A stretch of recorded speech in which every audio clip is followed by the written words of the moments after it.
राधे राधे दोस्तों, आशा करती हूँ आप सब स्वस्थ होंगे, खुश होंगे, मस्त होंगे और जहाँ भी होंगे अच्छे से होंगे।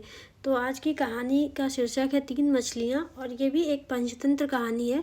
तो चलिए आज की कहानी शुरू करते हैं। एक नदी के किनारे उसी नदी से जुड़ा एक बड़ा जलाशय था। जलाशय में पानी गहरा होता है, इसलिए उसमें काई तथा मछलियों का प्रिय भोजन जली सूक्ष्म पौधे उगते हैं। ऐसे स्थान मछलियों को बहुत रास आते हैं। उस जलाशय में भी नदी से बहुत सी मछलियां आकर रहती थी। अंडे देने के लिए तो सभी मछलियां उस जलाशय में आती थी। वह जलाशय लंबी घास व झाड़ियों द्वारा घिरा होने कारण आसानी से नजर नहीं आता था। उसी में 3 मछलियों का झुंड रहता था। उनके स्वभाव भिन्न थे। अन्ना संकट आने के लक्षण मिलते ही संकट टालने का उपाय करने विश्वास रखती थी। प्रत्यु कहती थी कि संकट आने पर ही उससे बचने का यत्न करो। यद्दी का सोचना था कि संकट को टालने या उससे बचने की बात बेकार है। करने कराने से कुछ नहीं होता, जो किस्मत में लिखा होता है वो होकर रहेगा। एक दिन शाम को मछुआरे नदी में मछलियां पकड़कर घर जा रहे थे। बहुत कम मछलियां उनके जाल में फंसी थी, अतः उनके चेहरे उदास थे। तभी उन्हीं झाड़ियों के ऊपर मछलीखोर पक्षियों का झुंड जाता दिखाई दिया। सबकी चोंच में मछलियां दबी थी। वे चौंके। एक ने अनुमान लगाया, दोस्तों लगता है झाड़ियों के पीछे नदी से जुड़ा जलाशय है, जहाँ इतनी सारी मछलियां पड़ रही हैं। मछुआरे पुलकित होकर झाड़ियों में से होकर जलाशय के तट पे आ निकले और ललचाई नजर से मछलियों को देखने लगे। एक मछुआरा बोला, आहा, इस जलाशय में तो मछलियां भरी पड़ी हैं। आज तक हमें इसका पता ही नहीं लगा। यहाँ हमें ढेर सारी मछलियां मिलेंगी। दूसरा बोला। तीसरे ने कहा, आज तो शाम घिरने वाली है, कल सुबह आकर यहाँ जाल डालेंगे। इस प्रकार मछुआरे दूसरे दिन का कार्यक्रम तय करके चले गए। तीनों मछुआरों ने मछुआरे की बात तो सुन ली। अन्ना मछली ने कहा, साथियों, तुमने मछुआरे की बात सुन ली। अब हमारा यहाँ रहना खतरे से खाली नहीं है। खतरे की सूचना हमें मिल गई है। समय रहते अपनी जान बचाने का उपाय करना चाहिए।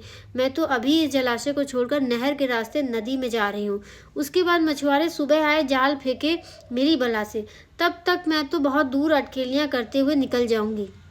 प्रत्यु मछली बोली, तुम्हें जाना है तो जाओ, मैं तो नहीं आ रही। अभी खतरा आया कहाँ है जो इतना घबराने की जरूरत है। हो सकता है संकट आए ही ना। उन मछुआरों का यहाँ आने का कार्यक्रम रद्द हो सकता है।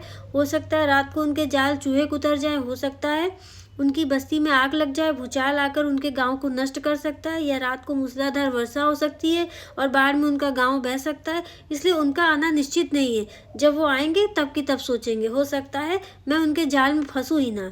यद्दी ने अपनी भागीवादी बात कही। भागने से कुछ नहीं होने का।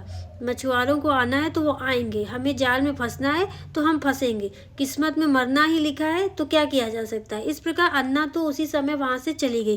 प्रत्यु और यद्दी जलाशय में ही रही। भोर हुई तो मछुआरे अपने जाल लेकर आ गए और लगे जलाशय में जाल फेंकने और मछलियां पकड़ने।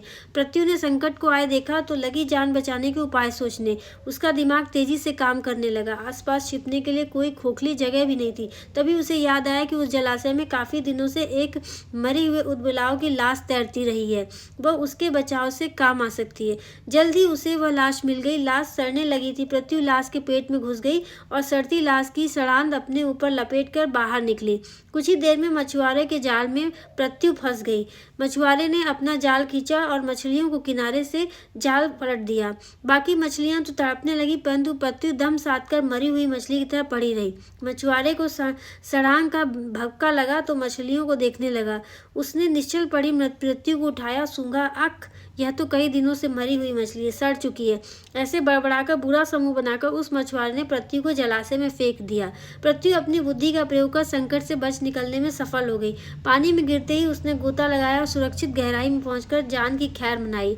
यद्दी भी दूसरे मछुआरे के जाल में फंस गई थी और एक टोकरे में डाल दी गई थी। भाग्य के भरोसे बैठी रहने वाली यद्दी ने उसी टोकरे में अन्य मछलियों की तरह तड़प तड़प कर प्राण त्याग दिए।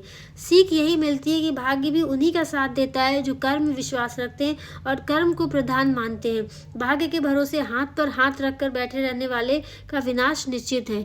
तो मैं आशा करती हूँ आपको ये कहानी पसंद आई होगी। अगर ये कहानी पसंद आई है तो हमारे चैनल को लाइक करें, शेयर करें, सब्सक्राइब करें और कमेंट करके जरूर बताएं कि आपको कहानी कैसी लगी। तब तक के लिए हम आप सभी को दिल से धन्यवाद करते हैं। धन्यवाद।